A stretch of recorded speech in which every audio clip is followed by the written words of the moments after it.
एक बार में ढेर सारा खाना बना देती थी। 2 मियाँ बीवी और एक बच्चा, और खाना 10 लोगों के हिसाब से।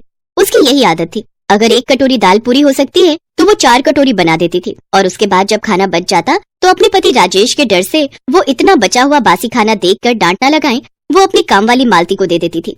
पर साथ ही वीना मालती से झूठ बोलती थी कि ये खाना उसने सुबह ही बनाया है, पर खाना सुबह का नहीं होता था, एक दिन पहले का होता था। अरे ये पोहा कल का बचा ही रह गया, मालती शाम के बर्तन करने आएगी तो उसे ही दे दूंगी, वरना बंटी के पापा ने देख लिया कि इतना सारा पोहा बचा हुआ है तो फालतू का सुनाते रहेंगे। वीना ने पोहा डिब्बे में डालकर रख दिया और शाम को जब मालती काम पर आई तो उसे दे दिया। भाभी काम हो गया, मैं जाऊँ?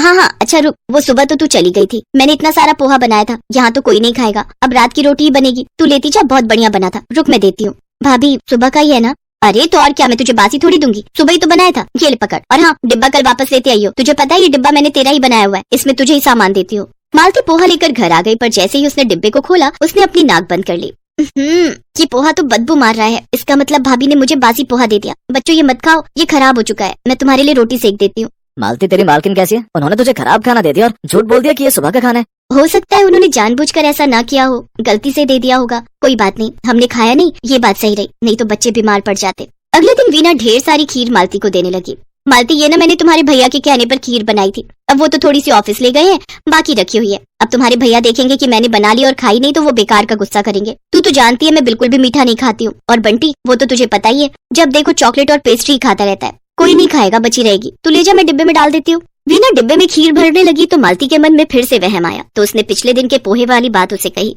भाभी जो कल आपने पोहा दिया था ना, वो तो खराब हो गया था, किसी ने भी नहीं खाया, उसमें से बहुत बदबू आ रही थी। अच्छा, पता नहीं, बनाया तो ताजा ही था सुबह। चल कोई नहीं, ये खीर तो ताजी है, सुबह सुबह ही बनाई है, लेती जा। वीना ने मालती से झूठ बोला था, वो खीर 3 दिन पुरानी फ्रिज में रखी थी। वीना ने सुबह की बोलकर मालती को दे दी। मालती जब खीर लेकर घर आई तो खीर देखकर उसे बहुत बुरा लगा। अरे मालती तू मालकिन को साफ साफ मना कर दे, तुझे झूठ बोलकर बासी खाना ना दिया करें, हम भले ही गरीब हैं, रोकी सूखी खा ले, नमक से रोटी खा ले, पर ऐसा खराब भोजन नहीं खाते। अब तो बिल्कुल मना कर देना, ऐसे वो हमें डिब्बे में भरकर दे देती है और हम फेंक देते हैं, ऐसे अनाज का अपमान होता है। तुम ठीक कह रहे हो, अब मना कर दूंगी। अगले दिन वीना मालती को फिर कुछ बासी देने लगी तो मालती ने साफ मना कर, मालकिन मेरे घर ना आज पहले ही बहुत सारा सुबह का खाना बचा हुआ है, अगर मैं ले गई और किसी ने नहीं खाया तो अनाज का अपमान होगा, इसलिए आज रहने दो, फिर कभी ले जाऊंगी। तेरी मर्जी, इतने बढ़िया बर्गर बनाए थे सुबह नाश्ते में, तू मना कर रही है। तुझे पता भी है तेरे बच्चों को बर्गर खाने के लिए नहीं मिलते, मैंने तो सुबह ताजा बर्गर बनाए थे घर पर, मुझे लगा मैं ज्यादा बना देती हूँ और तेरे बच्चे भी खा लेंगे। मैं तो शाम का इंतजार कर रही थी कि तू शाम के बर्तन करने आएगी तो तुझे माइक्रोवेव में गर्म करके दे दूंगी, अब तेरी मर्जी है, तू नहीं ले जा रही तो। वीना ने बर्गर माइक्रोवेव में ही रखे रहने दिए। मालती उस दिन मना कर चुकी थी, वीना माइक्रोवेव से बर्गर निकालना भूल गई। अगले दिन तक बर्गर माइक्रोवेव में ही रखे रहे। मालती उस दिन सुबह का काम करके घर चली गई। दोपहर के समय बंटी स्कूल से आया तो उसने माइक्रोवेव में बर्गर देखे। वीना कमरे में बैठी थी। बंटी ने आधा बर्गर खा लिया था, पर बर्गर पूरी तरह से खराब हो चुका था। बर्गर खाते खाते बंटी को कुछ बदबू आई। वो उल्टी सा मुंह बनाकर कमरे में गया और वीना से बोला, मम्मी मैंने बर्गर खाया पर बर्गर अच्छा नहीं है, मुझे उल्टी आ रही है, बहुत बदबू आ रही है इस बर्गर में से। ये बर्गर कहाँ से मंगवाए थे मम्मी? बर्गर? मैंने तो आज कोई बर्गर नहीं मंगवाए, न ही घर पर बनाए हैं, तूने ये कहाँ से उठाया? मम्मी ये जो माइक्रोवेव में रखा है उसमें और भी बर्गर रखे हैं, मुझे लगा कि आपने मेरे लिए मंगवाए हैं, मैंने तो आधा खा भी लिया। बेटा ये बर्गर 3 दिन पुराने हैं, ये तुमने कैसे खा लिया? मुझे याद क्यों नहीं रहा, मैंने माइक्रोवेव में रख दिए थे, मालती लेने गई थी और मैं भूल गई, अब क्या करूँ? अरे क्या हुआ बंटी? तभी राजेश ऑफिस से आ जाता है, उसे सारी बात पता चलती है। और बचा बचा कर रखो खाना, अरे काम वाली भी तुम्हारा खाना ले जाना पसंद नहीं करती क्योंकि तुम उसे बासी खाना देती हो। अब देखो तुम्हारी इस गलती के कारण तुम्हारे अपने बेटे ने ये खाना खा लिया। बंटी चलो बेटा मैं तुम्हें डॉक्टर के पास लेकर चलता हूँ। रुको मैं भी साथ चलती हूँ। डॉक्टर बंटी को इंजेक्शन देता है और साथ में कुछ दवाइयाँ, ताकि बंटी के पेट में जो भी इन्फेक्शन हुआ है वो जल्दी से ठीक हो सके।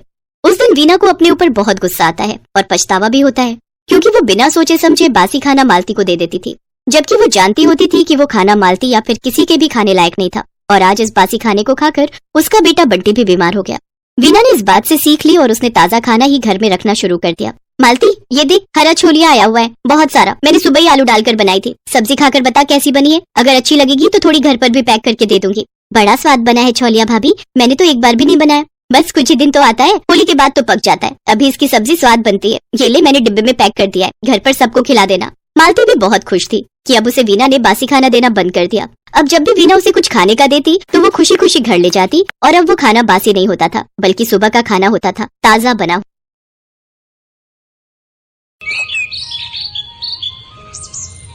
नूरपुर गांव में रहने वाली सीमा और अंकु 2 भाई बहन थे। वो बचपन से ही अनाथ थे। उनके माता पिता का देहांत कई साल पहले हो गया था। वो दोनों कूड़ा बिनने का काम करते थे। दीदी बहुत दिन हो गए कुछ अच्छा नहीं खाया, आज कुछ अच्छा सा खिला दो। बस इतनी सी बात, चलो मैं खिलाती हूँ। दोनों कल्लू हलवाई की दुकान पर गए और एक एक समोसा खाया। आज तो मजा ही आ गया दीदी, अगर ऐसा ही खाना रोज मिल जाए तो मजा ही आ जाए। नहीं भाई, रोज रोज हम ये अमीरों वाला खाना नहीं खा सकते। हमारे पास जितना है उसी में संतुष्ट रहना सीख। कुछ रोज बाद उस गांव में तेज बारिश आई और उनकी झोपड़ी बह गई। उनके पास जो भी सामान था वो बारिश में बह गया। दीदी आप रो मत, हम सेठ को जाकर बताते हैं तो वो हमारी कुछ न कुछ मदद जरूर करेंगे। वो खड़ूस कहीं का सेठ, वो तो एक नंबर का लालची है। भला वो हमारी क्या मदद करेगा। चलो तो दीदी एक बार हम उनको अपनी परेशानी बताते हैं। उनका सेठ बड़ा ही खड़ूस था। वो हमेशा उनको कबाड़ के बेहद ही कम पैसे देता था। कुछ देर बाद वो दोनों सेठ के घर पहुँचे और सीमा ने मालिक से कहा, सेठ जी कुछ पैसे चाहिए, खाना खाना है। बारिश में हमारा घर और सब सामान बह गया। हम जल्दी कबाड़ा बिनकर आपके पैसे लौटा देंगे। तभी सेठ की पत्नी उर्मिला भी वहाँ आ जाती है। उर्मिला बहुत ही बुरे स्वभाव की थी। पैसे क्या पेड़ पर उगते हैं? सेठानी जी आप जो कहोगे मैं करूँगी। मेरा छोटा भाई है, इसे लेकर मैं कहाँ जाऊँगी। आपकी दुकान के बाहर जो टिन का छप्पर है उसके नीचे ही रह लेंगे। ठीक है रह लेना, लेकिन दुकान के बाहर क्यों? यहाँ हमारे तबेले में रह लेना, लेकिन उसके बदले में तुम्हें मेरे घर का सारा काम करना होगा। रहने के साथ 2 वक्त की रोटी भी दूंगी तुम दोनों को। बोलो मंजूर है? ठीक है मालकिन, मुझे मंजूर है। बारिश का मौसम था। दोनों भाई बहन तबेले में जो खाली जगह थी वहाँ बोरा बिछाकर सो जाते हैं और अगली सुबह घर का सारा कामकाज निपटाकर कूड़ा बिनने के लिए निकल जाते हैं। दीदी आज सेठानी के घर पकवान बनने की बहुत ही अच्छी खुशबू आ रही है। लगता है कचौड़ी बन रही है। आज तो मजा ही आ जाएगा कचौड़ी खा के। मैं तो सोच रही हूँ जल्दी से थोड़े से पैसे इकट्ठे हो जाएं, फिर हम अपनी झोपड़ी फिर से डाल लेंगे। तब तुम्हारी ये बहन तुम्हें अपने हाथों से कचौड़ी बनाकर खिलाएगी। कुछ देर बाद सेठानी 4 सूखी रोटी और रात की दाल लाकर उन्हें थमा देती है। सेठानी आप तो कचौड़ी बना रही थी। अंकु कब से उसकी ताक में बैठा था, उसका बहुत मन था। चुप कर, तू ये अमीरों का खाना है और तुम जैसे भिखारियों के लिए नहीं है। चुपचाप से ये दाल रोटी खाओ और फिर सो जाओ। सुबह 4 बजे उठकर गाय भैंस को चारा भी डालना है तुम लोगों ने। सेठानी वहाँ से चली गई। सीमा और अंकु की आंखों में बासी खाना देखकर आंसू आ गए। फिर सीमा ने अंकु से कहा, तू मत रो छोटे, मैं जल्दी तुझे कचौड़ी बनाकर खिलाऊंगी। दिन भर काम करके भूख लगी थी, इसलिए उन्होंने बासी खाना खा लिया और फिर तबेले में सो गए। अगले दिन घर का काम निपटाकर जब वो कूड़ा बिनने गए तो अंकु ने वहाँ एक चमकती हुई चीज देखी। दीदी यहाँ आओ, देखो तो ये क्या है। सीमा ने जब उसे बाहर खींचा तो देखा वो एक बहुत ही सुंदर कढ़ाई थी। ये कढ़ाई, ये भला हमारे किस काम की? लेकिन बाजार में बेचकर पैसे जरूर मिल जाएंगे। हाँ लेकिन नहीं, हम इसे बेचेंगे नहीं। जब हमारी झोपड़ी बन जाएगी तब मैं अपने भाई को इसमें कचौड़ी बनाकर खिलाऊंगी। वो दोनों छुपकर उस कढ़ाई को तबेले में ले आए। अपने हाथ में कढ़ाई लिए सीमा अंकु से कहती है, एक दिन मैं अपने अंकु के लिए इसी कढ़ाई में कचौड़ी बनाऊंगी। दीदी मेरा मन तो अभी भी बहुत कर रहा है कचौड़ी खाने का। काश कि कोई जादू हो जाए और ये कढ़ाई कचौड़ी से भर जाए। उसके इतना कहते ही वो कढ़ाई कचौड़ियों से भर गई। दोनों भाई बहन ये चमत्कार देखकर हैरान थे। इसका मतलब ये कोई जादुई कढ़ाई है, इसीलिए इतना चमक रही है। मैं एक बार और कहती हूँ, काश कि जल्दी से कोई जादू हो जाए और ये कढ़ाई मिठाई से भर जाए। उसी पल वो कढ़ाई मिठाई से भर जाती है। दीदी इसमें तो सचमुच मिठाई आ गई। मुझसे तो अब इंतजार नहीं हो रहा। सेठ सेठानी भी सो गए हैं। चलो अब जल्दी से ये खाना खा लेते हैं। उन दोनों ने सेठानी का दिया हुआ खाना भैंस को डाल दिया और पेट भरकर वो पकवान खाए। फिर उस कढ़ाई को ले जाकर तबेले में घास के नीचे छुपा दिया। जब भी उन दोनों को भूख लगती वो कढ़ाई से अपना मनचाहा खाना मांग लेते। साथ ही सेठानी का दिया हुआ बासी खाना गाय भैंस को डाल देते। अगले दिन उन दोनों की सेहत को देख सेठानी अपने कमरे में सेठ जी से कहती है, इन दोनों को तो मैं बासी खाना देती हूँ, फिर भला इनकी सेहत पर कोई असर क्यों नहीं हो रहा? ये दोनों तो दिन पर दिन फूलते ही जा रहे हैं। सही कहा भाग्यवान। मैं भी देख रहा हूँ कि कुछ दिनों से इनकी सेहत बहुत अच्छी हो गई है। कहीं ऐसा तो नहीं कि कबाड़ बीनते हुए इनके हाथ कोई खजाना लगाया हो। तुम इन पर नजर रखना शुरू कर दो। इसके बाद सेठानी ने उन पर नजर रखना शुरू कर दी और उसे उनकी उस जादुई कढ़ाई के बारे में पता चल गया। भाई आज जो तेरा मन है इस जादुई कढ़ाई से मांग ले। काश कि कोई जादू हो जाए और ये कढ़ाई मैगी से भर जाए। पल भर में ही वो कढ़ाई ढेर सारी मैगी से भर जाती है। दोनों भाई बहन बड़े मजे से उसे खाते हैं। अच्छा तो ये वो जादुई कढ़ाई है जो इन गरीबों को अमीरों वाला खाना देती है। इसे तो मुझे चुराना ही होगा। अगले दिन मौका मिलते ही सेठानी ने वो कढ़ाई निकाल ली।